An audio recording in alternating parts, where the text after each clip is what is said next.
ጥምጥም ለመጠምጠም ሲዳፋ ሲቃና ጊዜ እንኳን ያጠረው ከመቅደሱ አውጥቶ ከልጆቹ ጋር ጥቃት ያበረረው የክርስትና መልኩ ቤተ ክርስቲያንን በጽናት ያሳየው ባለመድኃኒቱ የእግዚአብሔር ሰው ይኸውና ደግሞ የዘመኔ እንባ ሕዝብና ክርስትናን ተሸክሞ የሚሮጥ የአሕዛብ ሰለባ ተስፋ ሊያስቆርጡት ሊሰብሩት አልመው ሊያጠፉት የሚተጉ ኃይሉን የዘነጋ ባለ ኃይሉ ክርስቲያን የዝምታ ጥጉ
እስከ መቼ ነው ቀሲስ?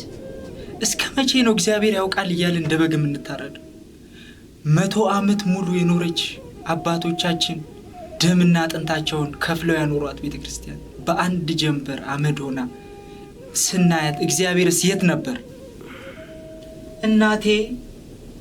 እናቴ በመቅደሱ አጥር ስር ስትታረድ ፈጣሪ ለምን ዝም አለ?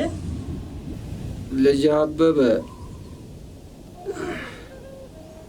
ድምጽህ ከውጩ ነፋስ በላይ ይጮሃል። እስቲ አረፍ በልና ትንፋሽ ሰብስብ። ሐዘንህን በእግዚአብሔር ላይ በቁጣ አትግለጥ። ትንፋሽ ልሰብስብ ቀሲስ? እዛ ጋ እኮ ትንፋሽ ያለው ሰው አልተረፈም። ሰርገኞቹ ሳይቀሩ በጥይትና በገጀራ አልቀዋል። ያ ሁሉ ታሪክ፣ ያ ሁሉ ምዕመን፣ ያ ሁሉ ቅዱስ መጽሐፍ አይናችን እያየ ነደደ። መንደራችን እኮ ወደ መቃብርነት ተቀይራለች። ከእንግዲህ እዚህ መሬት ላይ ለኛ ምን ቦታ አለን? እግዚአብሔርማ ዝም አላለም ልጅ አበበ። እርሱ ስለ ስሙ የሞቱትን ሰማዕታት በመንግስቱ ተቀብሏቸዋል። እኛ ግን በሕይወት የተረፍነው በምክንያት ነው ልጄ። እኔ ለምን እንደተረፍኩ ያውቃሉ? እናቴ ሩት ልጄ እባክህ አምልጥ፣ እምነትና ታሪክህን ሞትና ስደቱን ለዓለም ሁሉ ተናገር ብላ ገፍትራ ስላስወጣችኝ ነው።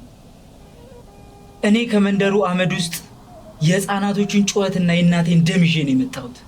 እኔ እዚህ መቆየት አልችልም ቀሲስ። ከእንግዲህ ይህ ምድር የኛ አይደለም።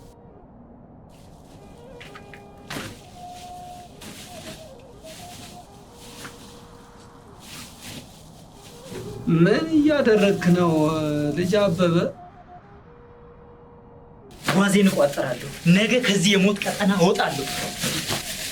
ወደ ከተማ ወይም ወደ ሌላ ክፍለ ሀገር እሰደዳለሁ። ቢያንስ እዛ ማንነቴንና እምነቴን የማያውቅ ሰው ይግደል። በዘመዶቼና አብሬያቸው በኖርኳቸው ሰዎች እጅ አልታረድም።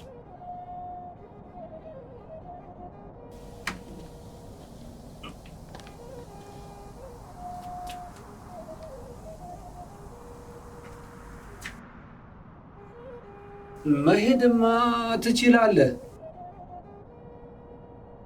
መሸሽ በጣም ቀላል ነው። ግን ጥለኸው የምትሄደው አፈር ላይ የአባትህ አጽም አለ። ያቺን 100 ዓመት የቆየችውን ቤተ ክርስቲያን ያቆዩት አባቶች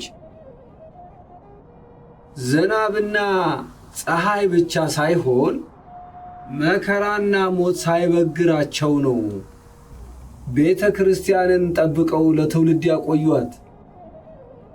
አንተ ዛሬ ስትሰደድ የነዛ ሰማዕታት ደምና አጥንት ለሁለተኛ ጊዜ ይታረዳል።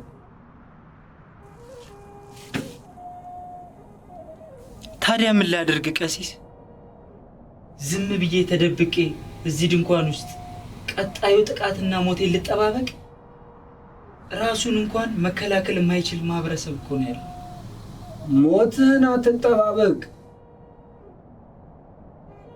ህልውናህን አስከብር። ልጅ አበበ፣ ቤተ ክርስቲያን የምትቃጠለው ጠላቶቿ ክብሪት ስለጫሩ ብቻ አይደለም፣ ልጆቿ ክብሯንና ህልውናዋን መከላከል ሲያቅታቸው ጭምር ነው። ጥፋቱ የመጣው እንድንሰደድ ሳይሆን እንድንነቃ ነው። እኛ ኦርቶዶክሳውያን ተበታትነን ስለቆምን እርስ በርስ ስለማንደጋገፍ አንዱ ሲመታ ሌላው ዝም ስላለ ነው ለየብቻ የተነጠል ነው፣ ተነጥለን የተመታ ነው። እኛ ምን አቅም አለን? እነሱ የታጠቁ ናቸው፣ በቡድን ይመጣሉ። እኛ ግን ሜዳ ላይ ቀረን የተበታተንን ምስኪኖች ነን። ትልቁ አቅም የእምነታችን ጽናትና የሕግ የበላይነት ነው። ተመልከት፣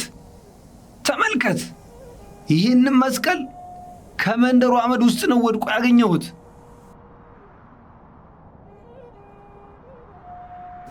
እሳቱ ልብሱን፣ ጣሪያውንና እንጨቱን በልቶ ይህንን መስቀል አላቃጠለውም። ለምን እንደሆነ ታውቃለህ? እኛ እንድንይዘውና በእምነታችን ጸንተን እንድንቆም ተስፋ እንዳንቆርጥም ነው። የመቅደሱ መስቀል አልጠፋም፣ አልተቃጠለም። አልጠፋም። ምክንያቱም የቤተ ክርስቲያን ህልውና አይጠፋም። ልጅ አበበ፣ ማልቀስና መሸሽ ይበቃል። ጠላት የፈለገው እኛ እንድንሰደድና ይህንን ቅዱስ መሬት እንድንለቅለት ነው። እኛ ከሸሸን ደግሞ ታሪካችን ይደመሰሳል። አሁን ግን ጊዜው የቁጭት ሳይሆን የሥራ ነው። ምን አይነት ሥራ ቀሲስ? ምን ማድረግ እንችላለን? መደራጀት፣ በክርስቲያናዊ መዋቅር በቅዱስ ሐሳብና መሰባሰብ በሕግ አግባብ ስር ሆነን ራሳችንን መከላከል አለብን። ወጣቱ በሰንበት ትምህርት ቤት በማኅበራትና በአደረጃጀት አንድ መሆን አለበት። አንዱ አካባቢ ላይ ጥቃት ሲሰነዘር ሌላው አካባቢ በሐሳብ፣ በንብረት፣ በሕግና በድምፅ ከጎኑ ሊቆም ይገባል። የመረጃ መረብ ሊኖረን ይገባል። እርስ በርስ ሳንደራጅና ሳንተባበር ከቀጠልን ተራ በተራ ማለቃችን አይቀሬ ነው። ማለት እዚሁ መሬት ላይ መደራጀትና ራሳችንን መከላከል አለብን? አዎ፣ በሕግና በሥርዓት ቆመን ራሳችንን የመከላከል ተፈጥሯዊና ሕጋዊ መብታችንን መጠቀም አለብን። ቤተ ክርስቲያን የምትጠበቀው በድንጋይ አጥር ሳይሆን በልጆቿ ጽናትና እምነት ነው። አንተ የመንደር ወጣት ነህ። ከመንደሩ አመድ ውስጥ አዲስ ትውልድ መነሳት አለበት። ያንን ጥቅልልህን ፍታው።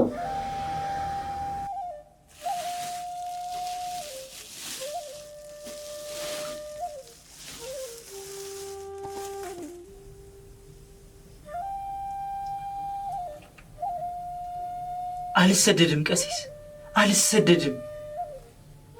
የእናቴ ደም የፈሰሰበትን የአባቶቼ አጽም ያረፈበትን መሬት ትቼ አልሄድም። ይህችን መንደር ድጋሚ እንሰራታለን። ማህበረሰባችንን አስተባብረን በህብረት ቆመን ራሳችንና ሃይማኖታችንን እንጠብቃለን።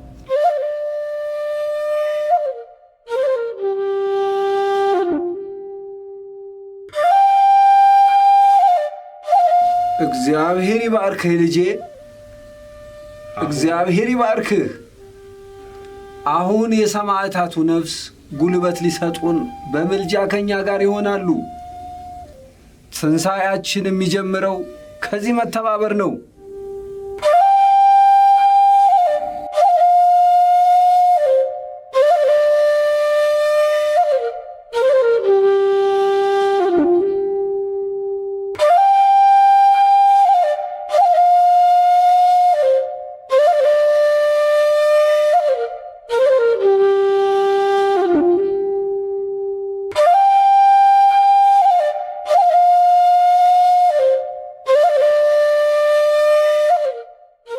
በእሳት ቢለበለብ የመሠዊያው ድንኳን ቢከስልም ማፈሩ፣ እሳት የጨበጡ ክፉዎች በርትተው የአባቶችን ታሪክ መቼ አሳረሩ? ያው ከመሠዊያው ስር እዩት እየጮኸ የቅዱሳኑ ደም፣ ፍርድ እየጠየቀ ደርሷል ከጸባዖት ሙቀቱ አልበረደም። ጥቅልሉ ይፈታ ማዘንም ልክ አለው መሳደድ በሀገር። የኢትዮጵያ ትንሣኤ በልጆቿ ጽናት ይታወጅ ይበሰር። የጠላቶቿ ክንድ አቅም እያነሰው ደጋግሞ ይሰበር። ማዘን ልክ አለው።